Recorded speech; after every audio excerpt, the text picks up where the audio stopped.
Hi friends, good morning. ఎలా ఉన్నారు? I hope అందరూ బాగున్నారని అనుకుంటున్నా. ఈ రోజు ఒక మంచి రెసిపీతో మేము ముందుకు వస్తున్నా. ఇది వెరీ క్విక్ అండ్ సింపుల్ గా కూడా అయిపోతుంది. At the same time very healthy కూడా.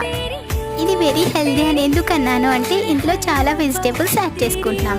Mixed vegetable soup. ఇందులో కింగ్ ఆఫ్ ద వెజిటేబుల్ ఏంటంటే డ్రమ్ స్టిక్. మెయిన్గా ఇది వేయటం వల్ల మంచి ఫ్లేవర్ వస్తుంది. At the same time very టేస్టీగా కూడా ఉంటుంది. ముందుగా వీడియోలో చూపించిన విధంగా వెజ్జెస్ అన్ని కట్ చేసి పెట్టుకోండి. ప్యాన్ హీట్ అయిన తర్వాత ఆయిల్ వేసుకోండి. ఆయిల్ హీట్ అయిన తర్వాత ఆవాలు జీలకర్ర వేసి ఫ్రై చేసుకోండి. నెక్స్ట్ మెంతులు కూడా వేసుకోండి. ముందు ఆలు అండ్ డ్రమ్ స్టిక్ కుక్ చేసుకోండి. అవి కుక్ అయిన తర్వాత next green chillies and onions వేసుకొని సాఫ్ట్గా అయ్యేంత వరకు కుక్ చేసుకోండి. నెక్స్ట్ వీడియోలో చూపించిన వెజిటేబుల్స్ అన్ని యాడ్ చేసుకోండి. Salt, turmeric powder, coriander powder, red chilli powder అన్నిటిని యాడ్ చేసుకొని ఒక 5 minutes కుక్ చేసుకోండి.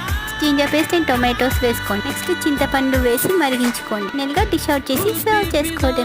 Hi friends, thanks for watching. If you like my presentation